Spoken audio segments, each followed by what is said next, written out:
I'm gonna make him an offer he can't refuse. The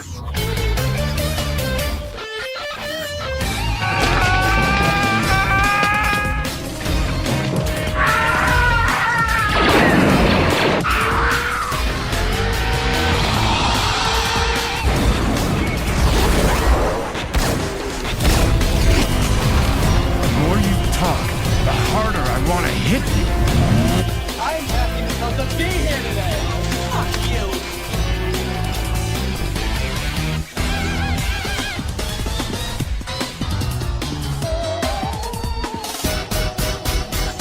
Come on, you want me to drive? No. You're supposed to be suicidal, remember? I'll Anybody drive. a drive? Get in the car. Fucking shit. Fuck me in the fucking ass. Fuck you, you fucking stupid cunt.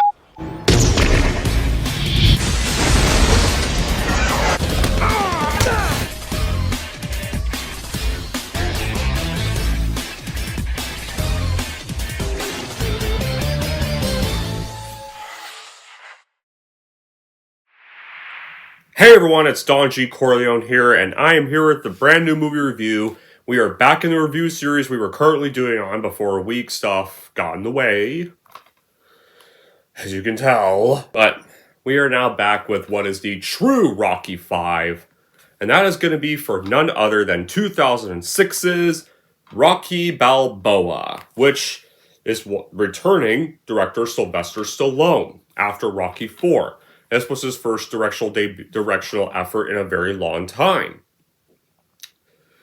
And this came after, well, the bad one. So, what's the plot of this? So, after he loses a high-publicized virtual boxing match to ex-champ Rocky Balboa, reigniting heavyweight title holder Mason Dixon retaliates by challenging the Italian stallion to a nationally televised 10-round exhibition bout. To the surprise of his son and friends, Rocky agrees to come out of retirement and face off an opponent who's faster, stronger, and 30 years his junior for one last fight. With the odds stacked firmly against him, Rocky takes on Dixon in what will become the greatest fight in boxing history, a hard-hit, action-packed battle of the ages. So as for my reaction, y'all remember how bad Rocky V was? Well, 15 years after that disappointment, Sly would come back to the director's chair to redo it with the title Rocky Balboa, and the result? It ended up being one of the best films of the franchise. And for me personally, I would say this would probably have to be my 5th favorite film in the series. Alright. So how was the film made? So, development for a 6th Rocky film began after Stallone expressed regret over Rocky V, which was viewed as a disappointing conclusion to the series. Rocky Balboa would include references to characters and objects from other installments, and Stallone was inspired by recent personal struggles and triumphs when writing the film. It is Stallone's first directional effort since Rocky IV, and when it began to film, it began December 2005 and lasted until January 2006. The filming locations were Las Vegas, Los Angeles, and Philadelphia. In contrast to previous entries, the fight choreography in Rocky Balboa was a little less scripted and featuring real punches thrown by Stallone and Tarver. And it was produced by MGM, but also they were also joined because at the time they were starting to kind of lose their ability to be a solo company and started joining other mergers, but they would be joined by Columbia Pictures and Revolution Studios, Chartoff Production and Wrinkler Films as well. And was theatrically released by MGM Distribution CO in North America and 20th Century Fox internationally on December 20th, 2006, 16 years after Rocky V, and ironically, on the first film's 30th anniversary. Pretty much, yeah, after the film was shot and advertised, it was released on December 20, 2006, 5 days before Christmas. This one did not. This one, on the other hand, while 4 and 5 got mixed or negative reviews, this was the first installment in the series since Rocky III to get positive reviews from critics. It got praise for the screenplay, Stallone's performance, heartfelt exploration of Balboa's character, and obviously everybody called this an improvement over its predecessor, and many fans call this movie one of the best films of the series. And at the box office, and well, let's face it, the Rocky films are not big budgeted movies. But it was a commercial success, because it's made $156 million worldwide. And it was the last Rocky film, well, until the first of the spin-off series, which is going to be the next film in the review series, would release in 2015 that started its own series. In a way, where just a separate series that really just has Rocky in it. They're not, the next ones are not really Rocky movies per se, but they're kind of just their own thing. They just have, they have Rocky in them, but they're not necessarily Rocky movies. The main Rocky series actually ends with this. Alright, so here are the good qualities in the story of Rocky Balboa. So, what makes Rocky Balboa good and the real Rocky 5 is, this script is the strongest thing here. Stallone really shines as usual in his role, and seeing people like Paulie and Paul Creed's former trainer, played by Tony Burton, are nice touches too. Now, with the little stuff like Milo Ventimiglia, who plays his son in this movie, also does a pretty fine job as well. Maybe there's some times where he could use some better direction, but overall, he doesn't do too bad in the role. Maybe some beef with the inspiration. That's kind of summoned in a climatic bout where Rocky and Dixon fight, which kind of just a normal camera angles. It's kind of riveting and taut, but slowly kind of piles on clips, flashbacks, the nostalgia bits. Sometimes they get a little too much, but then again, this is supposed to be the proper finale, so it does make sense to be added there. You still do get some corny humor, but most of the film, like, most of the movie, it's actually kind of the more serious Rocky that you kind of saw in the first two, in this one.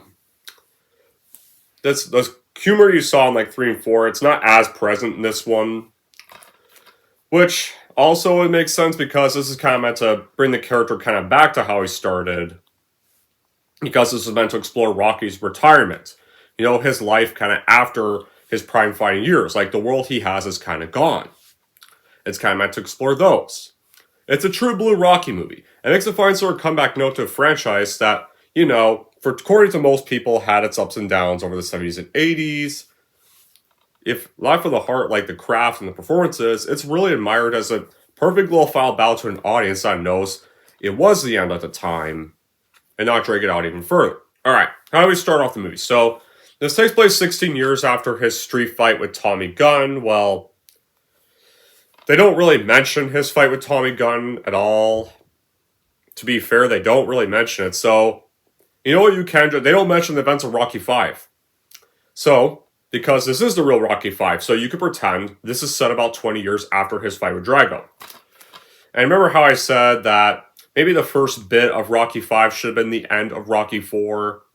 Well, and you're wondering, but how are they going to explain why he's back in this old neighborhood? Well, here's what you can pretend. So, they lived in the mansion for some time, but then after Adrian eventually died, the house they moved into got a little more expensive after that, and they couldn't really afford it, and just got more expensive because, you know, the price of the house started to rise, and with Rocky retired and Adrian gone, Rocky probably couldn't just afford anymore, so eventually, for his retirement, he just settled back to his old neighborhood. So, just pretend that. Just pretend he got to live in the house for a long time. Until Adrian passed away, so just pretend that. Those who don't like Rocky 5 and don't view it as canon, just pretend that's what happened. Just pretend that's why he's back in his old neighborhood, you know? That's where he decided to go back to in his retirement. Go back to where he used to live. So just pretend that. So yeah, he's approaching 60 years now, retired from boxing. He lives a quiet life in Philadelphia. Adrian died of cancer 4 years earlier. But it's not all down for him, because he now runs a small but successful Italian restaurant called Adrian's, named after her. It's not a big restaurant, but it's a successful business. And, you know, he still has his fan base from when he used to box. He regals patrons with tales from his past. So, like, some of the world he is no more, but he's still doing something useful with his life. He battles personal demons involving his grief over Adrian's death, and his relationship with his son Robert, who is now a moderately successful young corporate accountant. His best friend, brother-in-law Paulie, though, continues to support him whenever he can, but he's guilt-ridden from his passport treatment towards Adrian and accuses Rocky of living in the past. And for a while, they do capture Rocky's depression pretty well in this bit, because, he's lost Adrian, he's retired from boxing, the world he has from when he was in his prime is no more. The ice rink, he's like example, the ice rink where where him and Adrian had their first date when he took her skating. That's gone, no more. Mickey's gym that he tried to run, that he used to train at, that's demolished, no more. So, not just Mickey's gone now. Now the gym he ran is like really gone for good. The ice rink is gone. Most of the opponents he faced have long retired and moved on. And most of the other areas he used to be in, they're all no more. All of them. All gone. So, late one night though, before I get to that, I like how they capture this bit.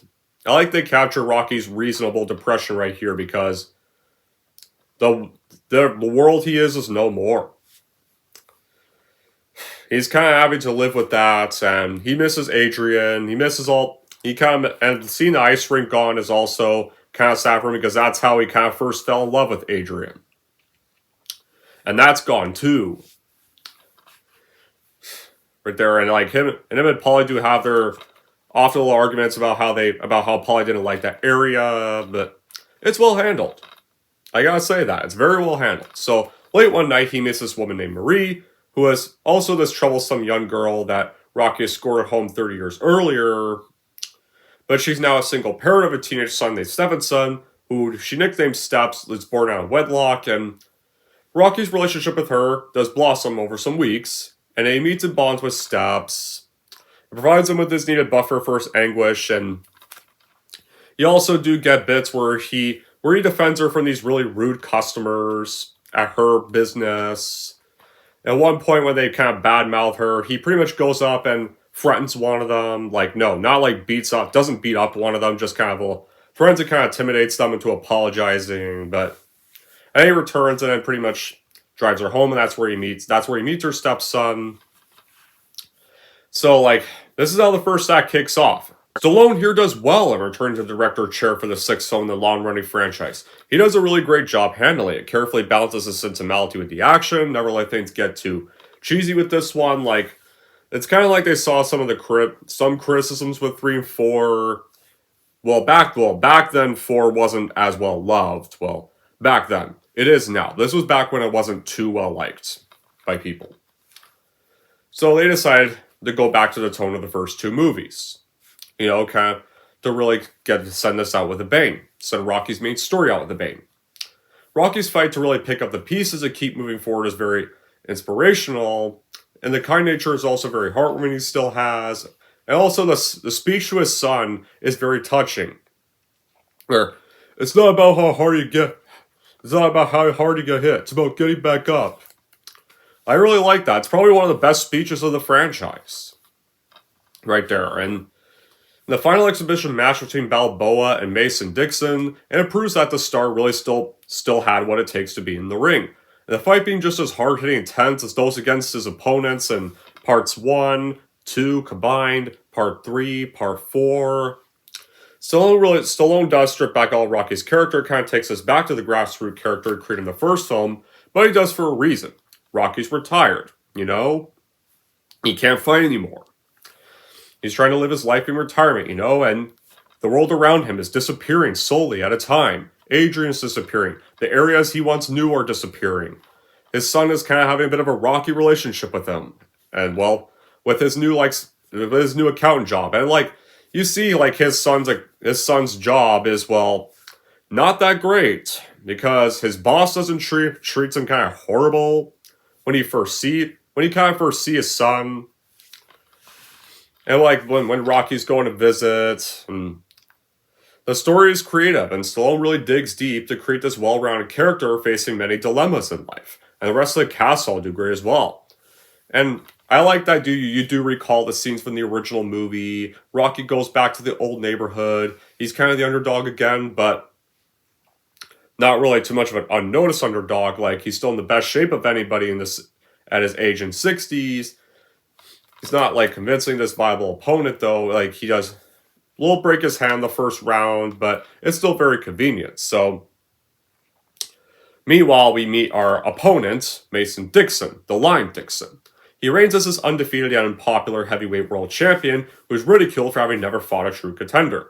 And so, he gets into tension with the public and his promoters, and he's demanded to go back to his roots, the small gym he first trained, and his old trainer Martin, who tells him he'll have to earn back his respect through a true opponent that will test him. So as ESPN later broadcasts this simulation of a fight between Rocky and Mason, like this whole super fight modern day version, it ends up this KO victory for Balboa, which only riles up the champ, and the simulation does inspire. After Rocky sees the simulation, Rocky decides he's going to try to take up boxing again, and it goes public when he renews his boxing license. Dixon promoters really pitched the idea of holding this exhibition bout at the Mandalay Bay Resort Casino in Las Vegas to bolster Dixon's floundering popularity. Unfortunately, though, when Paulie at first is trying to more focus on his job and kind of focus on his personal life stuff, but he tries to support Rocky whenever he can. But unfortunately, though, while this is happening, Paulie gets laid off, and then he shows up at Rocky's restaurant, kind of a little drunk, depressed, over losing his job with one stack of meat that he had, as he worked at this little butcher shop, and he's been laid off. And he orders a bit of a drink, and he caused a bit of a scene at Rocky's restaurant, and you do really buy Paulie's depression very well here. Right there, because he was just trying to focus on his life, but then his boss laid him off, and now he feels sad, and he doesn't feel he has much left. And then after that bit, you really do get the bit where he has that motivational speech to his son, and that motivates his son to finally quit his not-so-successful accounting job. And when he meets up with Rocky again at Adrian's grave, you could tell Stallone here really wants to leave better legacy than the last sequel, and achieve it with a story that feels like a true follow-up to the original. And for the first time since easily.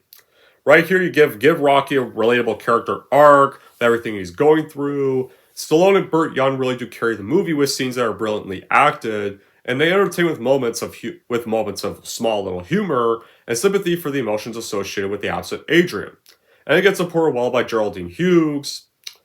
The movie is definitely about Rocky here. That's what the viewers come to see. It really does show his struggles with getting back to the ring, his struggles with getting over his wife, his struggles with reconnecting with his son, his struggles with accepting to the new modern world he's now in. It's a great rebound from the previous film right here, and the story is superb, and there's not really any weak link in the acting for me, and you still get a great score. The fights are still such well done with the great camera work and such right there, and more about that speech. It's kind of sad how apparently that speech he gives to Robert was not Oscar worthy to people.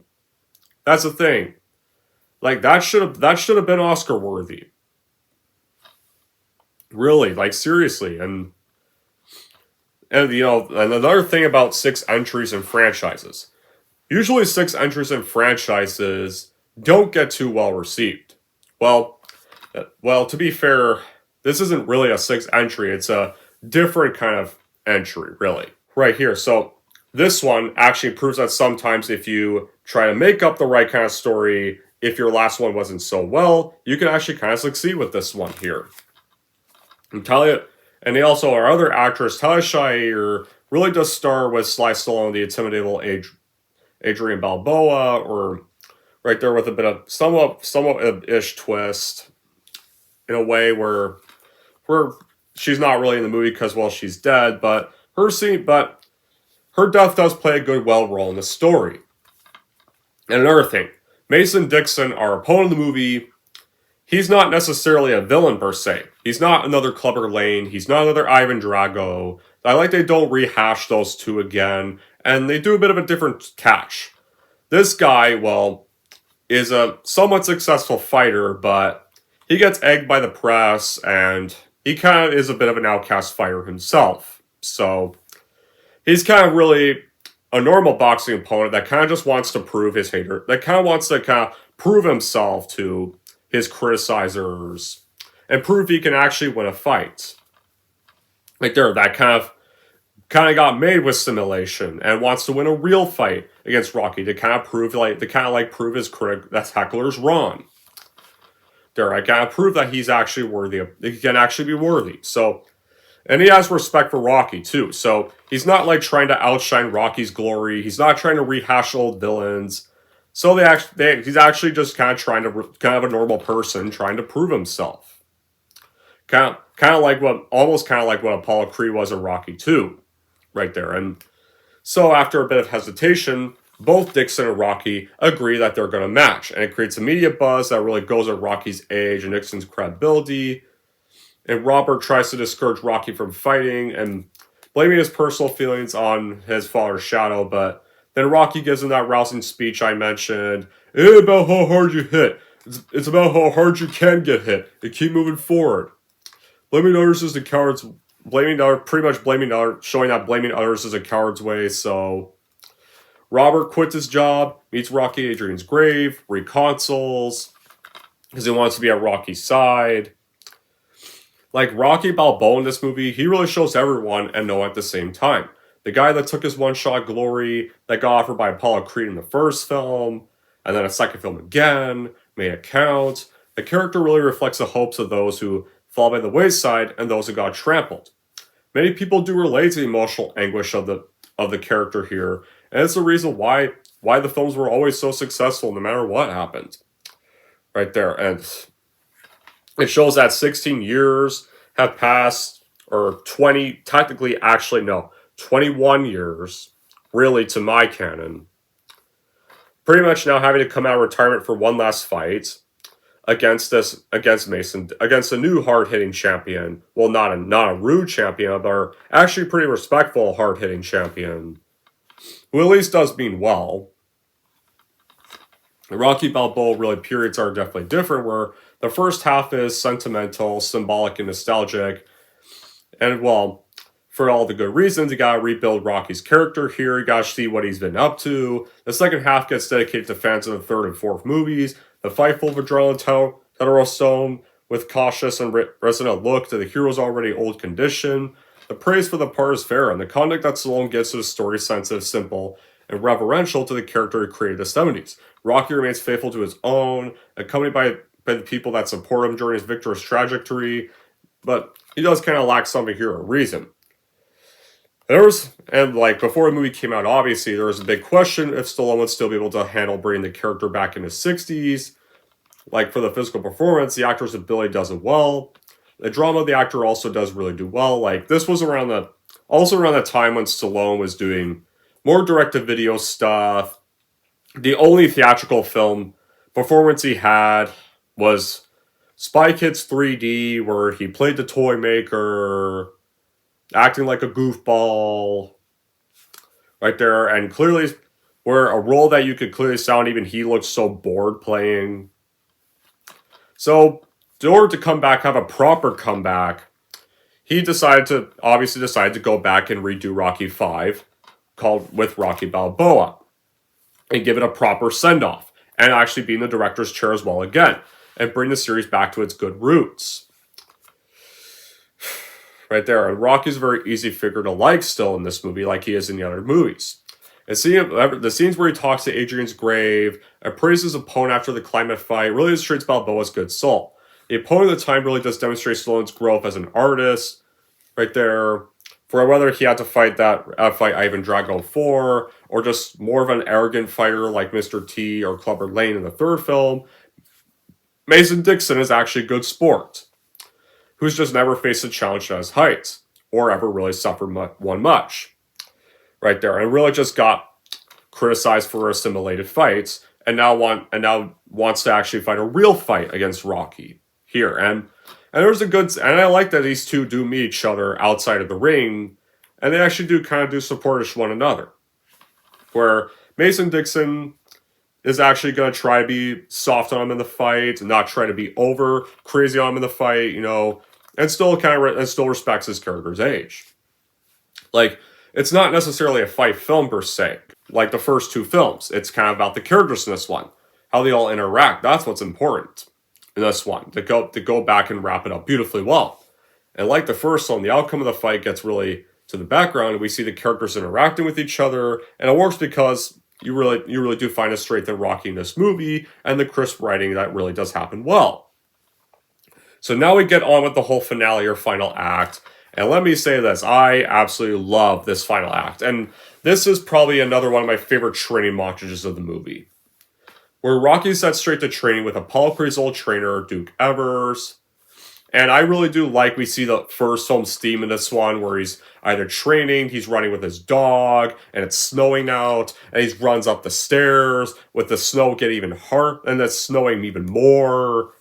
And it even just does that victory pose right there. Like, that's such another well-epic shot right there. And having it snow when he runs up those steps is even better. And Duke Evers really surmises the aging Rocky can compete by building his strength and punching power as much as possible. So alongside Robert, Paul, and Steps, he uses the training methods he used to the first fight with Creed, using sides of beef and punching bags again. So it comes to the day of the match, and Mason Dixon and Rocky. Mason Dixon does dominate the first round, but he injures his left hand on Rocky's hip in the second. So Rocky then makes a dramatic comeback and knocks Mason down. And he surprises the audience with his prowess and chin despite his age. And the two combatants really beat each other severely throughout the full 10 rounds. It ends with both men still standing, but Rocky does get the last punch. And the idea of having this fight take place in Las Vegas is honestly a perfect way for Rocky's very last fight. It's a perfect spot to have his last fight. Las Vegas was a perfect choice. So after Rocky does get the last punch, and after the round, Rocky then thanks Dixon for the match, and pretty much bringing him back to his old roots again, reminding him of who he, making him remember who he last was, and giving him this opportunity to have one last fight again. And he tells him that he's a great champion, and it's kind of in a way, pretty much wishing like Dixon good luck on the rest of his boxing journey after this fight, because he knows that this fight will get him much more fame, than what he used to. It'll now make him much more successful. It'll likely put him on the same route that Rocky himself went on. And the result is announced when Rocky exits the ring with his family and friends. Dixon does win by a close split decision, but Rocky doesn't care about the outcome. He's lost before. He's lost a few times. He lost to Apollo Creed in the first film. And the crowd still gives him a final standing ovation because they know this is Rocky's last fight. And Rocky's not going to box ever again, because he can't box anymore. He's done. He's now fully going back to retirement. He only came out for this time because Dixon wanted to have a fight with him. And he wanted to remember his old roots again. And so the crowd then gives him a final standing ovation, and he does a victory pose there, and then Rocky goes home, and he visits Adrian's grave one last time, where he thanks her for helping him in spirit. And now that he's finally had his journey, he can finally now enjoy the rest of his retirement, know he's finally found his old self again, and he says, "Yo, Adrian, we did it. We did it." And then he puts the flowers on her grave, and then he walks away. When he stares at the grave, he then vanishes into thin air, and the last shot you see is pretty much the flowers on her grave, and then it fades to black. But that's how Rocky Balboa ends, where Mason spent the film bitter because, well, he was not well respected by the public, because he's never gone up against someone who could go the distance with him. He finally achieves exactly that against Rocky, and he finally now gets the respect he deserves, and now it's his turn to have the journey Rocky had. Now it's his turn to have that. And Rocky gets this before events of the movie, because it thankfully retcons a lot of the bad stuff of Rocky 5. Now, Rocky's not necessarily a millionaire anymore, but he's well off. He has respect of fans again, and now he finally found his old self again, and he's now at peace with losing Adrian, and he walks off after visiting her grave, and then just disappears. Now is the end of the movie.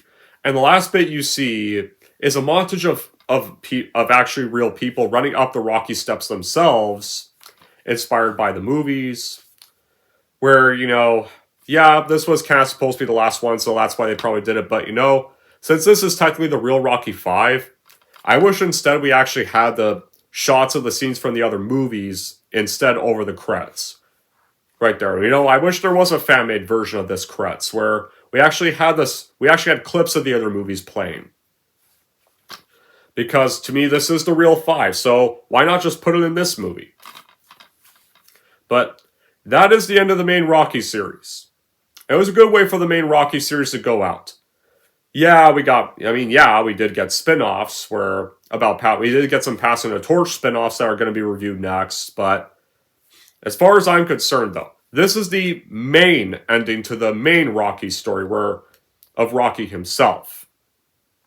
Once again, the Creed movies are not necessarily Rocky movies. They're really Passing the Torch movies. Really, they're kind of spin-off. The Creed series is a spin-off series that's kind of really its own thing. They may have Rocky in them, but they're not necessarily Rocky movies. They're not about Rocky. The series that's about Rocky ends with this. Unless, for some weird reason, they decide to, like with Rambo, make a prequel about Rocky played by a younger actor, despite the fact we saw Rocky's prequel self in the first film. And if it was about his time as a loan shark, that would not be great. It wouldn't be Rocky that way. Rocky's not about the mafia, it's about boxing. Whatever, okay. Alright, so now do I have any bad qualities with Rocky Balboa? So, now, while I get this as part of the story, I kind of wish a part of me does kind of wish they didn't kill Adrian off. I can see why they did, but at the same time, part of me does kind of wish she didn't really get killed off. And the title Rocky Balboa is a little bit confusing because wouldn't make people think, is this a remake of the series? Is this a remake of the first film? Is this a separate movie? They probably wouldn't know that it's meant to be another sequel. So, calling it Rocky Balboa would make people think that don't know about the other movies, would make it think that it's just a separate movie on its own. Who haven't seen this series yet. So, but then again, maybe it was to retcon Rocky 5, so it does make sense. Other than those, I think Rocky Balboa, better Rocky 5, the right send-off for this character's story, till the spin-off series that is, but it's a send-off for his main story. So in the end, Rocky Balboa is totally worth buying if you were unhappy with Rocky 5 and want a much better Rocky 5. Anyways, that's it for my review of Rocky Balboa. If you want to rate Rocky Balboa, here's how I'm going to rate this movie. So overall, if you want a better closure for Rocky after being unhappy with 5, then you'll totally get that with Rocky Balboa for sure, no doubt. And if you're wondering how I'm going to rate Rocky Balboa, I'm going to give Rocky Balboa an 8 out of 10. Alright, there we go, guys. That wraps up Rocky Balboa. Alright, back on the shelf you go. With the real collection. And now it's time. We made it through the main series. Now it's time for the spin-offs. Time for the Creeds. Our next, and then we'll be done the series. We're done the main reviews, but now we gotta do the spin-offs. Now we gotta do Adonis Creed's story. Alright. Now I want to know in the comments down below what you guys think about Rocky Balboa. And until then, guys, that will be it for this review. Thank you all for watching. If you like this and want to see more, don't forget to subscribe to Don G. Corleone.